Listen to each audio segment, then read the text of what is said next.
그리고 뭔가 엄청 의욕에 넘쳐가지고 막 문제를 더 풀고 싶은데 지금 앞에 개념 설명이 너무 많아가지고 지금 1단원밖에 숙제가 안 나갔잖아요. 예.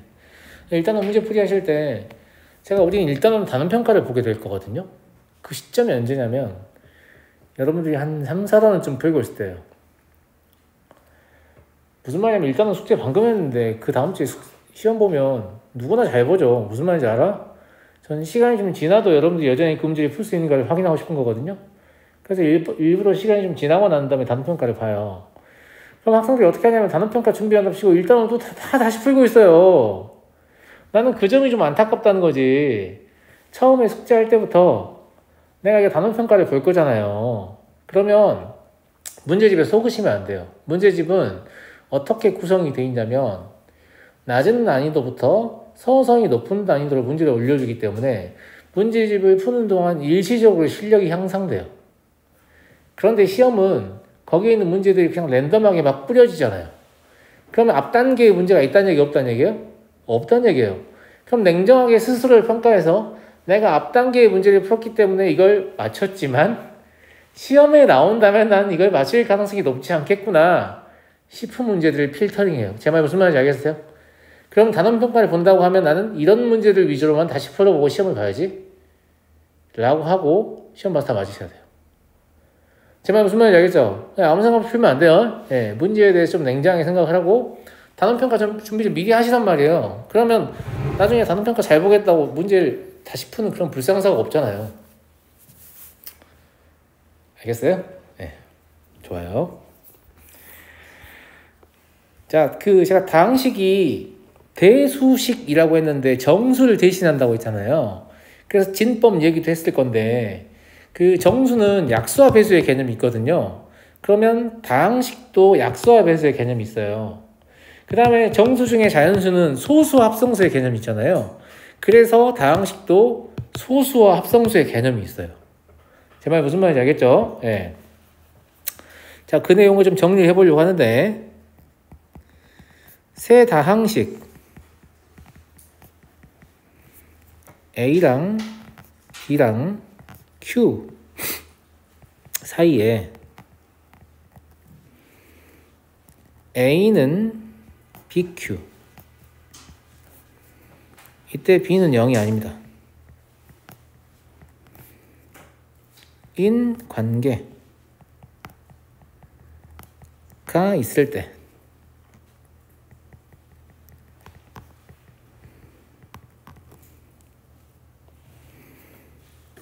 A를 B의 배수 그리고 B를 A의 약수라고 해요.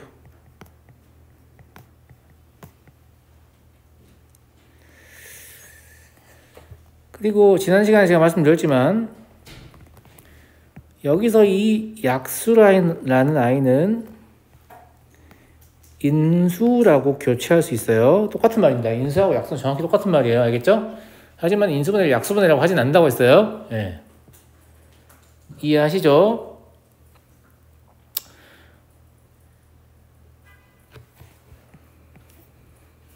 그런데 우리가 자연수를 가지고 중학교 때 뭘 하냐면 소인수분해라는 걸 해요. 사실 소인수분해는 소라는 말만 떼어버리면 그냥 인수분해잖아요. 맞아요?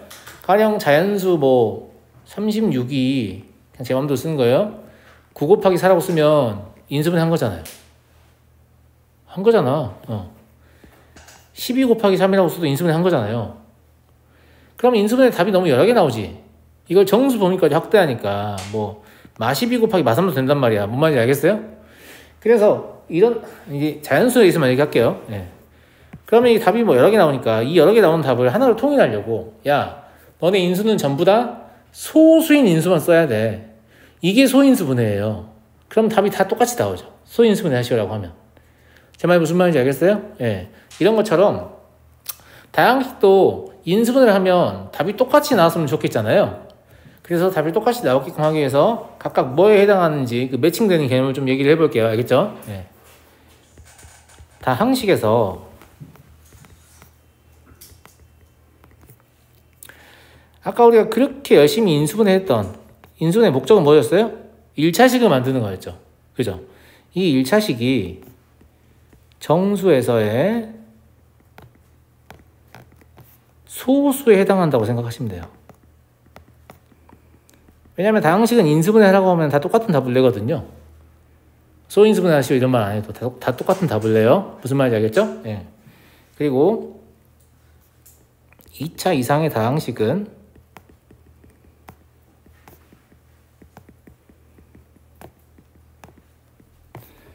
정수에서의 합성수에 해당하겠죠.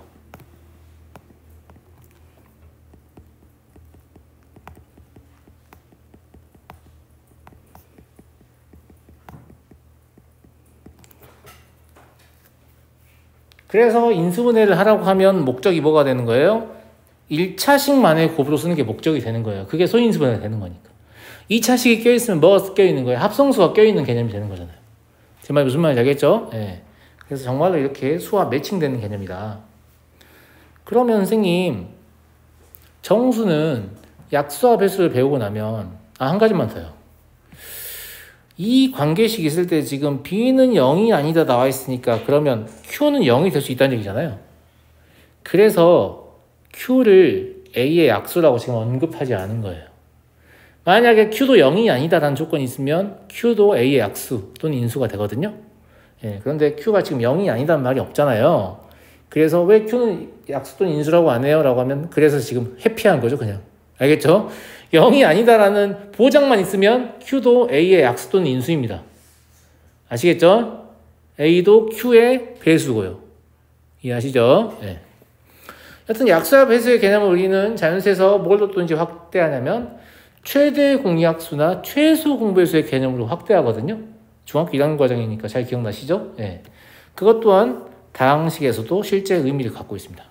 알겠죠? 그럼 최대 공약수는 뭐냐?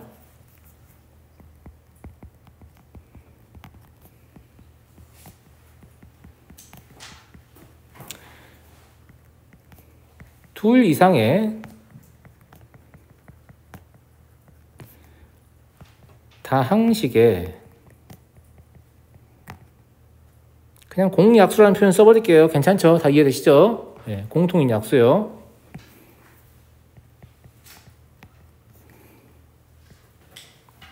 공약수 중 최대인 것이라고 하면 되겠어요? 숫자는 최대인 것이라고 하면 되잖아요. 근데 다항식은 최대인 것이라고 할 수 없어요. x가 뭔지 모르잖아요. 맞아요? 이랬을 때 어떻게 했어요? 나눗셈에서? 차수로 크기를 정했었죠. 맞아요? 그래서 차수가 가장 높은 것을 최대 공약수라고 합니다.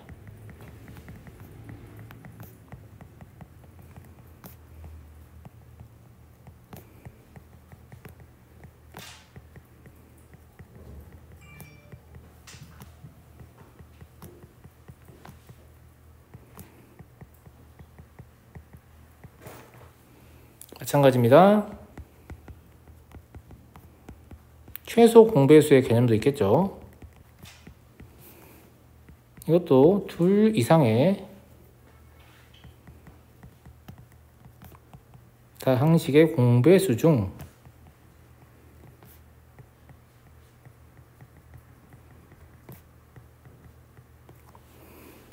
차수가 가장 낮은 것 최소 공배수라고 하겠죠.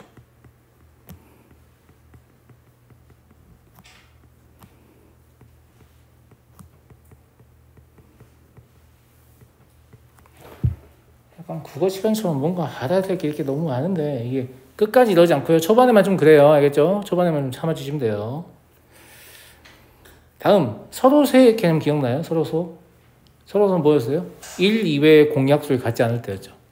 근데 다항식에서는 1 이외가 아니고 상수 이외예요. 숫자인 공약수는 그냥 무시합니다. 무슨 말인지 알겠죠? 네. 다항식을 가지고 얘기하는 거기 때문에. 그래서 서로소의 개념은 두 개의 다항식이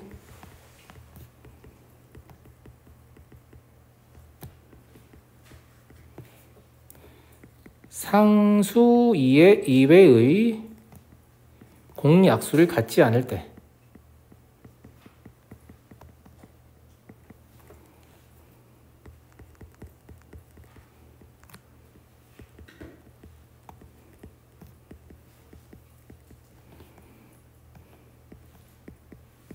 두 다항식은 서로 소가 됩니다.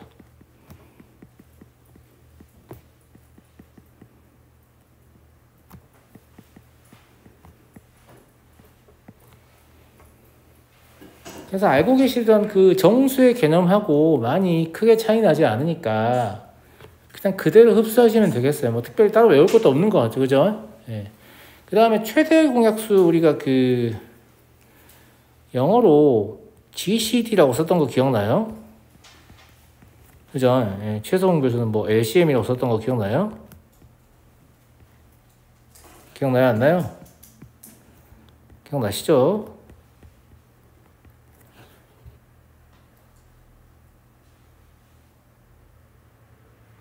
저거 외워야 되냐라고 하면 뭐 그런 건 아니고 제가 가끔 쓸 거니까 알겠죠? 네, 그건가 보다 정도는 하셔야 될 것 같아서 알겠죠? 네. 최대 공약수, 최소공배수 쓰기 싫어서 지금 쓰는 거예요. 무슨 말인지 알겠죠? 최대 공약수하고 최소공배수 구하는 방법에 대해 쓰라고 했는데 그럼 당연히 자연수에서의 최대 공약수와 최소공배수 구하는 방법하고 지금 동일할 거 아니겠어요? 근데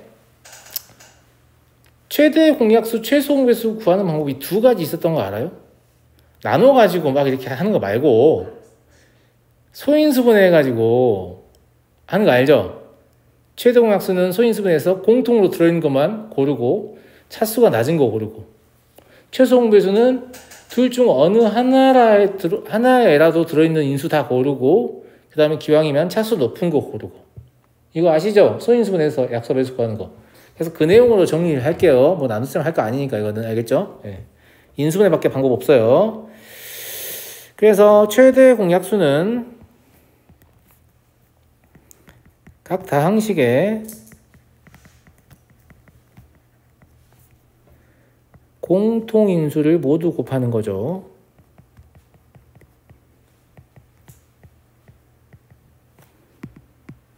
이미 공통인수를 모두 곱한다 라는 표현에서 다항식의 최대 공약수 곱하려면 너네 다항식은 전부 인수분해된 상태여야 돼. 이러면 하는 거 알겠어요? 인수분해 안 된 상태면 안 되겠죠, 그죠? 네. 그럼 최소 공배수는 각 다항식 중 어느 하나에라도 있는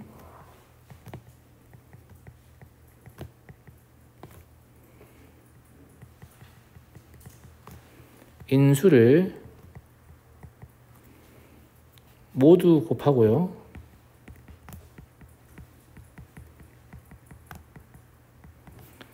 이때 공통인수의 경우에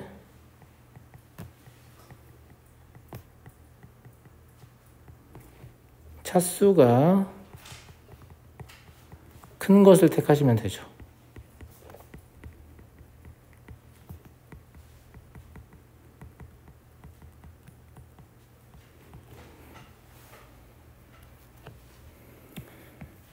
그리고 아까도 한번 언급했지만 수인수는 무시해도 괜찮습니다. 수인수는 그 개수 가지고 최소공배수 구해야 되냐 이 관점이거든요. 그냥 안 구하셔도 돼요. 무슨 말인지 알겠죠? 네. 그래서 수인수는 무시한다. 이 표현을 적어 드릴 텐데 근데 가끔 그 어떤 책들이 최대공약수, 최소공배수 구하게 한 다음에 수인수 안 썼다고 틀렸다고 하는 책들이 있는데 그냥 무시하세요. 뒤로 가면 지네도 수인수 안 쓰기 시작하거든요. 제 말 무슨 말인지 알겠죠? 그냥 다항식만 가지고 하시면 돼요. 알았죠? 예, 아마 물어보지도 않을 것 같은데 자꾸 교육과정 축소해가지고 요즘 안 물어보거든요. 예. 네, 봐보세요. 근데 이런 문제 참 좋았겠지 않아요? 이런 거 물어보려면 결국은 뭐예요? 인수분해를 다 시켜야 되잖아요. 인수분해 단원에서는 인수분해 하시오 이게 문제였다고 하면 이제 이거 문제로 만들면 인수분해 자동으로 할 줄 알아야지 이렇게 되잖아요. 무슨 말인지 알겠죠? 네, 그런 상태고요. 그럼 저와 같이 갑자기 분위기 인수분해가 되는 거예요. 네, 그래서 인수분해를 좀 해보셔야 되는데 첫 번째 식 있죠? 보이죠? 첫 번째 식 공통인수 보이지 않아요? 저 위에 있으니까 제가 이제 다시 한번 쓰긴 할게요. 항상 인수분해 하려고 하면 뭐 먼저 봐야 된다? 공통인수 먼저 봐야 된다. 지금 입이 닳도록 얘기하고 있습니다.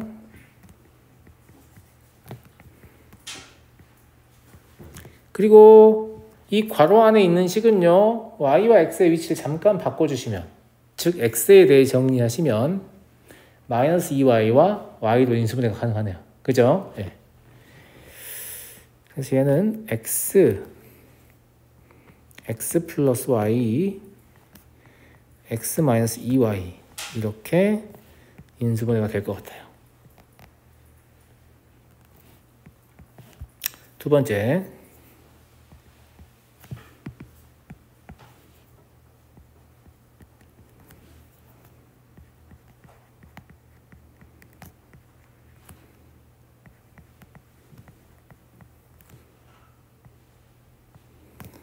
이것도 x의 제곱이라는 공통인수가 보이죠?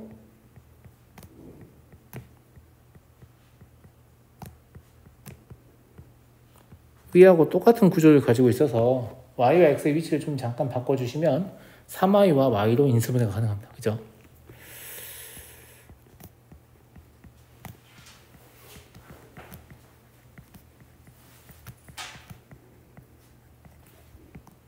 그래서 인수분해 자체는 뭐 크게 어렵진 않고요. 지금 보시면 알겠지만.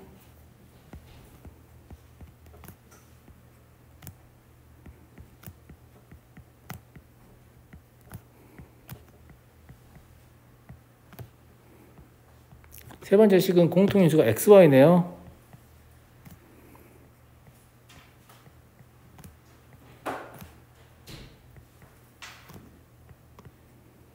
이것도 마찬가지예요. 괄호 안의 식의 y와 x 가운데 걸 잘 바꿔주시면 2y하고 마이너스 y. 근데 앞에 2가 있네요. 이거는 뭐 2x하고 x, y하고 마이너스 y 이렇게 하겠네요. 2x 마이너스 y, x 플러스 y 이렇게 될 것 같죠?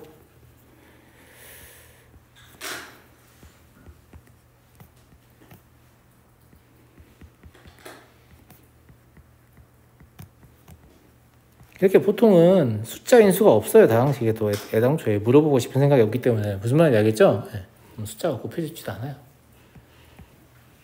자, 그럼 여기서 GCD가 뭐냐 라고 하면 전체에 있는 공통인수만 곱해야 되니까 x하고요 x 더하기 y만 가능하겠네요. 이해되시죠? 그죠? 네. LCM이 뭐냐 하고 물으면 x는 다 들어있는데 차수가 높은 걸 택해야 되고 y는 하나밖에 안 들어있지만 그대로 택해야 돼요. x 더하기 y는 다 들어있는데 차수가 제일 높은 게 1차니까 1차고요.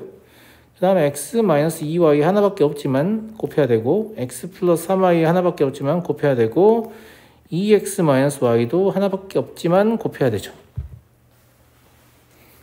아까 제가 했던 얘기는 이 얘기인 거죠. 그래서 예제를 풀어서 아까 제가 했던 얘기가 다 납득이 됐다라고 하면 된 거예요. 그냥 그걸로.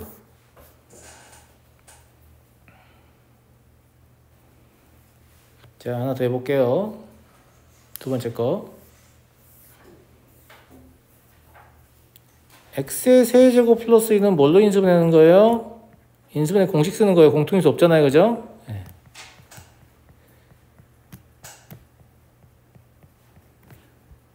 이렇게 인수분해가 되겠고요.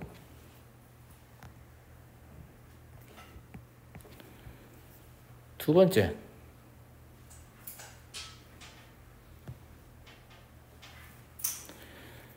x의 세제곱 마이너스 2x의 제곱 플러스 2x 마이너스 1. 이거 잘 보세요. 공통인수 없잖아요. 공식도 아니다. 그럼 이게 특수한 경우 인수분해지. 치환 아니야. 정계의 치환 아니야. 그러면 일부만 공통인수로 묶어서 전체 공통인수를 발생시키는 타입인가를 제가 의심해 보라고 했는데 진짜 그런 타입인데요. 왜냐면 x의 세제곱 마이너스 1은 x 마이너스 1을 갖고 있죠. 이해를 돕기 위해서 한 줄만 제가 더 써드릴게요. 얘가 이렇게 될 거 아니에요.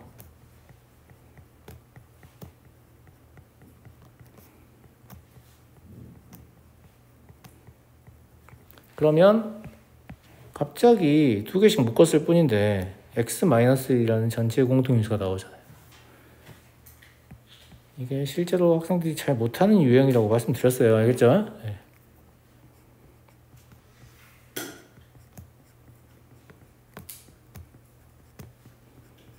이런 형태로 인수분해가 되겠고요. 세 번째,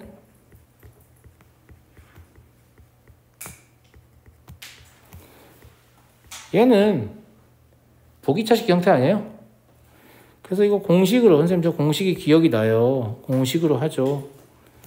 라고 하면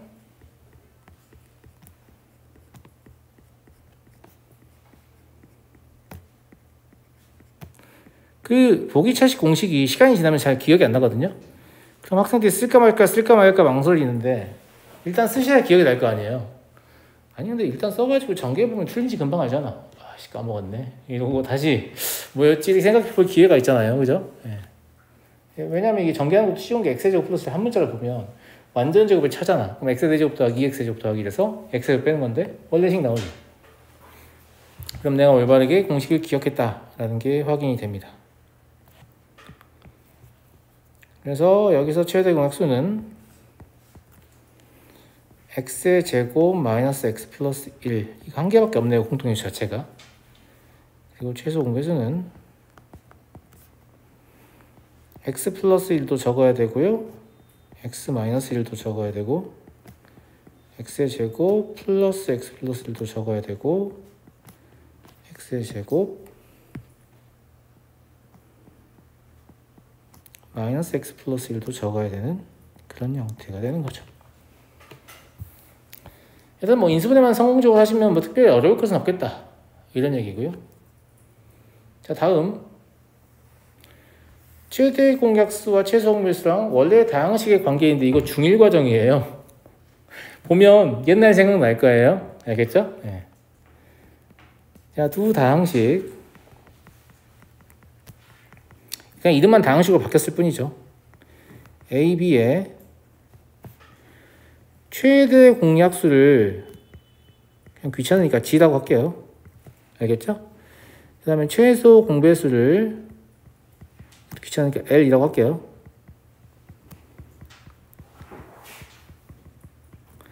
그러면 A라는 다항식은 어떻게 인수분해를 할 수 있냐면 일단 최대 공약수는 공통인수이기 때문에 A가 가지고 있잖아요. 그러면 A가 가지고 있는 최대 공약수 부분은 놔두고 나머지 어떤 다항식을 다 모아서 스몰 a라고 적을게요. 자, 무슨 말인지 알겠어요? 네, 마찬가지로 B도 최대 공약수는 무조건 인수로 다 가지고 있을 거니까 나머지 다항식을 다 곱한 걸 모아서 B라고 적는 거죠. 근데 이때 A도 다항식이고 B도 다항식인데 서로 소겠죠.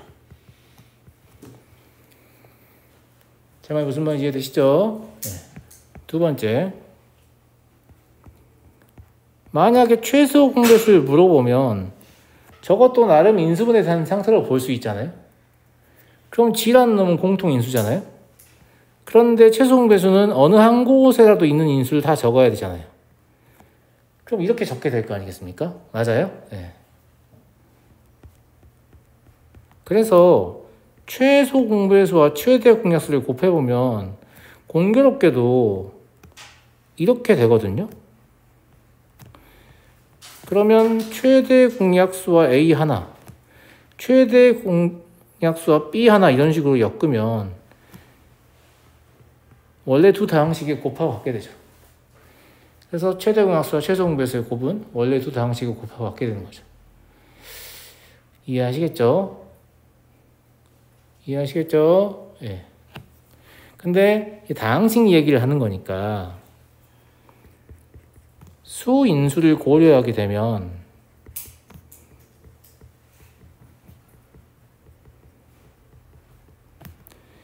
위 관계는 성립하지 않을 수 있습니다.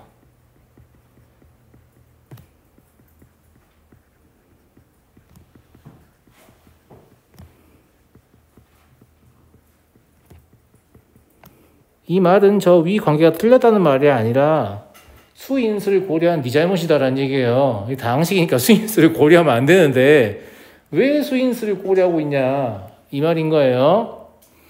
근데 잘 보세요. 이게 지금 중학교 1학년 때 나온 내용이다 보니까 이걸 제가 적어주면 에이 아는 내용이네, 에이 나랑 친한 친구네 이렇게 생각할 수 있을 텐데 A나 B나 이런 것도 다 뭐라고 했어요? 다항식이라고 했죠. 그럼 다항식은 인수분해가 가능할 거 아니에요. 그럼 A도 뭔가 각자 인수분해가 되고 B도 각자 인수분해가 됐다고 쳐봐요. 그럼 예를 들어서 뭐 아예 안 적어도 돼요. 나중에 이런 고민을 하시게 될 거예요. A 빼기 B 같은 걸 구하면 1번에서 이렇게 되지 않아요? 근데 인수분해 같은 거 뭐 하려고 배운다고 했죠 우리가? 방정식의 해를 구하려고 배운다고 했잖아요. 그러면 A-B는 0이라는 방정식의 해는 G 곱하기 A-B는 0이라는 방정식의 해가 되지 않겠어요? 그러면 여기를 따져보면 G는 0이거나 또는 A는 B가 되지 않겠어요? 맞아요? 네. 이때 G는 0을 만족하는 방정식의 근을 공통근이라고 해요. 뒤에서 방정식 다 얘기합니다. 갑자기 튀어나오는 게 아니에요. 이미 여기서부터 설계가 돼 있는 거예요. 뭐 이런 거 자세히 안 보고 그냥 인수분해 하고 넘어가니까 그러는 거죠. 제 말이 무슨 말인지 알겠죠? 근데 우리가 어떤 방정식 두 개가 주어져 있는데 둘 다 미정계수가 있어 풀 수가 없는 상태인 거예요. 근데 문제에서 공통근에 대해서 물어봐요. 그럼 미정계수가 있어서 인수분해가 안 되니까 공통근을 알려고 이런 짓을 하겠죠. 이런 식으로라도 풀어보려고 두 다항식을 더하거나 뺄 수 있겠잖아. 무슨 말인지 알겠죠? 만약에 내가 A 빼기 B를 한다고 하면 더하기 B를 한다고 하면 이런 식으로 되는 거 아니에요. 무슨 말인지 알죠? 그럼 이때는 A 더하기 B는 0. 근데 더하기 연산은 사실 하는 경우가 많지는 않아요. 왜냐면 더하기 연산은 방정식이 더 복잡해지겠어요? 더 간단해지겠어요? 더 복잡해져요. 왜냐면 보통은 그 최고차의 개수가 1인 것들이 주어지기 때문에 둘이 빼버리면 최고차이 사라지면서 차수가 떨어져요. 차수가 떨어지면 다루기 좀 쉬워지는 거죠. 근데 더하면 차수가 그대로잖아요. 근데 꼭 안 더하냐라고 하면 그렇진 않아요. 미정계수가 막 들어있는데 상수항은 확정계수에서 둘이 더하면 하나는 플러스를 하나는 마이너스를 상수항이 없어져버리는 경우가 있어요. 그러면 차수는 그대로 유지가 됐지만 갑자기 x라는 인수가 보이면서 인수분해가 조금은 가능해지는 그런 형태로 바뀌기도 하거든요. 지금 무슨 말인지 감이 좀 안 오시는 학생도 있을 텐데 나중에 방정식 어려운 문제들 풀 때요. 이런 이론들이 다 사용돼요. 그러니까 제가 지금 알려줬잖아요. 뭐 때문에 알려준 거냐면 나중에 이제 방정식 어려운 문제 풀 때 이런 거 우리 했었잖아 라고 말을 제가 할 텐데 그때 까마득하게 이 단어로 넘어오면 본인이 적었는데도 기억이 안 날 수 있단 말이에요. 내가 이런 걸 적었다고? 나 배웠단 말이야? 약간 이런 느낌이 될 수도 있단 말이에요. 네. 근데 여튼 인수분해를 할 때 이 내용을 정리하시는 게 맞아요. 그래서 제가 인수분해 얘기할 때 계속 뭐하고 연결지어서 얘기하고 있어요? 방정식하고 연결지어서 얘기하고 있어요. 인수분해는 방정식하고 몹시 밀접하다라는 얘기예요. 그럼 인수분해에서 파생된 약수와 배수의 개념 역시 방정식하고 몹시 밀접하겠잖아요. 정말 무슨 말인지 알죠? 그래서 이게 지금 중학교 1학년 문제집에 박스 쳐져 있는 그런 느낌으로 바라보시면 안 돼요. 얘들 숫자가 아니란 말이에요. 얘들 전부 다 뭐예요? 다항식이에요. 알겠죠? 그것도 인수분해 된 형태라고 생각해보면 두 방정식의 공통근 문제를 만들어내는 아이들인데 공통근 문제는 쉬운 유형이 아니에요. 중간고사에 공통근 문제가 나왔다라고 하면 난이도 상입니다. 정답률이 낮아요. 알겠죠? 네. 낮은 이유는 일단 이런 내용에 대해서 기억하고 그때까지 가는 친구들이 드물어요. 두 번째로 그러한 이유로 공통근 문제는 문제집 전체를 다 뒤져봐도 한 서너 문제 있어요. 그럼 한 서너 번 풀고 갑자기 시험에 이렇게 띵 나오면 봤던 문제 같겠어요? 처음 보는 문제 같겠어요? 처음 보는 문제 같겠죠. 무슨 말인지 알겠죠? 네. 뭐 이런저런 이유로 어렵게 느낄 수밖에 없다. 이런 얘기입니다. 아시겠죠? 네, 그래서 인수분해와 약수와 배수의 개념은 여기까지 하도록 하죠.